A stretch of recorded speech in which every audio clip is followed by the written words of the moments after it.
right, what's up, podcast listeners? This one is a little bit different because I'm currently driving home from the gym to make it in time to shower and go to my Thanksgiving dinner. And I have my phone basically wedged between my center console and like my air conditioning little knobs. And I'm hoping that this won't fall apart and then all you can see is like the top of my face or, you know, just nothing because it fell face forward onto the floor. But anyway, we're gonna do what we can and get this episode going. This is raw and rugged. You know how I like it. So what we're gonna talk about today, and I apologize, I don't have the top 3 cities listening to my show prepared because I don't have my laptop in front of me to tell me, but shout out to all the Canadians who are celebrating Thanksgiving this weekend, and whenever this video comes out, it's probably going to be 2 weeks after that, so shout out to all the Americans having their Thanksgiving pretty soon. And for the people watching, you might have noticed something different about me. I'm wearing glasses. Hell yes. I've been putting off getting these for like years, if not a decade. So, shout out to my new look, I guess. So what I want to talk about today is creating a checklist for success. And if you have been following my work and have had people reach out to me when I've done the episode about, you know, this is the last quarter, you know, let's finish off on a good note and not wait until January, right? And then also I started talking about, you know, planning your year for 2020. And I find that a lot of people who want to be successful at fitness and health, they just go with high hopes and they don't plan at all. They just think that now that they've made this, you know, epiphany that, oh, I'm going to get my health in order, I'm going to start working out, I'm going to start eating better, it's just going to happen. You know, it's just wishful thinking and nothing really comes out of it. Like, you're basically just running on emotion and motivation, right? And you can only get so far, and that's why I personally think, like, when people get these whims of motivation, they're pretty much good to go for two weeks at the most, and then they kind of pitter-patter on and off, being consistent the next 2 weeks, and then boom, they're back to where they started. And then that's where people fall into like finding easy gimmicks to get fit. They follow programs, they follow diets, and what have you.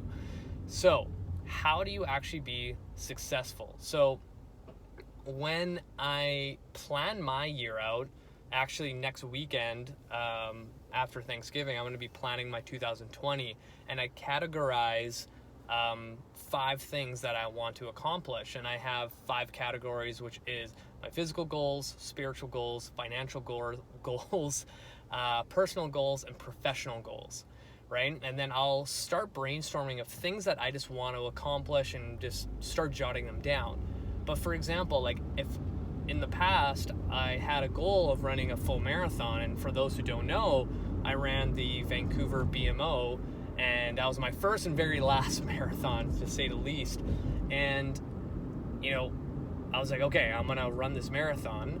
And I think everyone listening and watching, they would understand that if you were going to run a full marathon, you would train for it. You'd probably follow a program. You'd probably follow that program week in and week out, because you know on the day of, there's no chance in hell of you running a full marathon and surviving it without actually going outside and practicing your running, getting your kilometers in. So what did I do to prepare it? So if you like do a simple Google search, right, there's like programs out there for, you know, 6 months out of the date of your run. They would give you a program, and you look at the program, and every single week is laid out for you until the day of the race. So why not apply the same logic to fitness and health?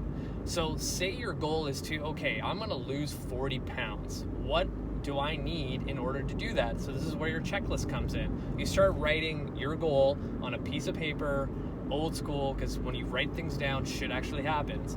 So you write it down and start jotting things down about what is needed in order to do it. So 1, nutrition. Okay, so what do I need to do nutrition-wise to be successful? Okay, I'm going to make sure I cook my meals. I'm going to eat vegetables. I'm going to eat a lot of good protein. I'm going to try not to eat like shit on the weekends, and I'm trying not to binge drink every single weekend on top of it, right? So now you have some like little goals there. And then you write down, all right, like exercise is pretty important. I'm going to try to work out 3 days a week.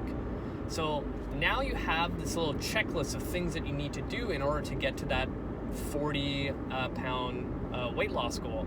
So say your checklist is eat vegetables, have good protein, go to the gym 3 days a week, and then your goal to get there is, all of 2020. So starting January 1st to all the way to the end of the year, December 31st, your goal of 40 pounds, and you're looking at a calendar and you're putting down in each week 3 days that you're going to work out, and every single day, Monday through Sunday, you have eat vegetables and have good protein, and then on the weekends you have little boxes that no binge eating or binge drinking. As the year goes by, you need to check off those boxes that you did those. And like, you don't have to be a stickler and be like goody two shoes. Like, yeah, go ahead and drink on the weekend once in a while, but not every single weekend. And the moment you start checking off all those boxes that you ate protein, you ate veggies, you went to the gym 3 days a week, and as those months start compiling together and you start seeing a lot of check marks, you're on the right path, right? You have the requirements right in front of you and you just have to follow them. But if you start putting X's that you're not doing them, and you look at the first 2 months that you maybe 25% finished what was required in order to hit your goal, now you're like, holy shit, I need to get my stuff in gear, rather than it's 6 months down the road with wishful thinking and you're like, fuck, I actually gained 2 pounds because I stepped on the scale and I don't know what the fuck's going on. Now you see it in front of you. This is another way to keep yourself accountable, right? Like, everything has a process. You need to plan for it. You can't just wake up one day and be like, hey, I'm gonna make sure I save $10,000 this year without actually putting a plan in place for that to happen, right? So having checklists and metrics, right? Like, if you're a person that likes to see likes on Instagram and you have that insight view on the app and see how many people are liking and feeling your shit, like, this will be amazing for you. But if you're just hoping for the best and not testing why it's not working, then you're kind of just floating and like nothing's ever gonna get done. So create a checklist, right? Like, I encourage every single person to plan out their 2020 at least fitness goals, right? Say you want to run a 10K, say you want to finally lose that 10 pounds, write down what is needed for those two things.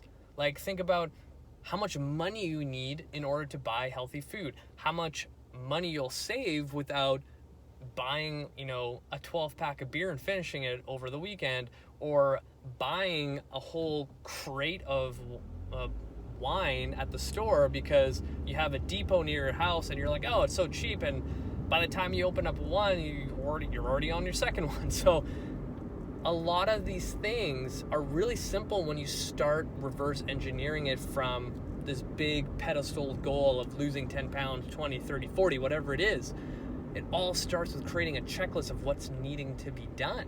It's just like whenever you decide to clean your house, you have a checklist of stuff that needs to be done. If you don't clean your bathroom ever, it's going to start smelling like shit because no one cleans it.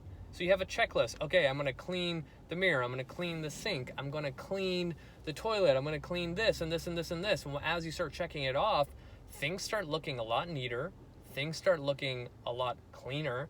And then you finally look at your bathroom and you're like, holy shit, I am proud of how my bathroom looks. I would actually have people come over and use it. So the same thing, when you start creating a checklist for your health and start ticking them off day in, day out, week after week, month after month, quarter after quarter, and then the entire year is over, you'll be able to look at yourself in the mirror and be like, holy fuck, I did it. I finally got to see the success I was hoping for. And that's all it is just the difference between a lot of people who fail and succeed. They created an action plan, right? That's all you need to do. Like, it's really simple when you start writing things on paper and just follow the guideline. So I'm going to end it there because I am almost home from the gym, and I don't want to push my luck and have my phone fall over. So share this podcast with your friends and family.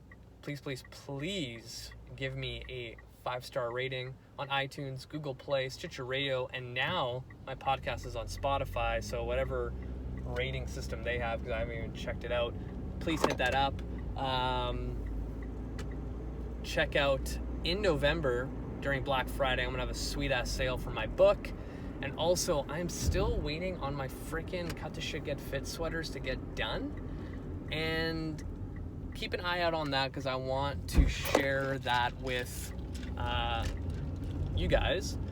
And I will hit up that link the moment I get the sweaters in and they're ready to go. So that's it for me, you guys. Have an awesome freaking weekend, and I will see you next time. That's it for me.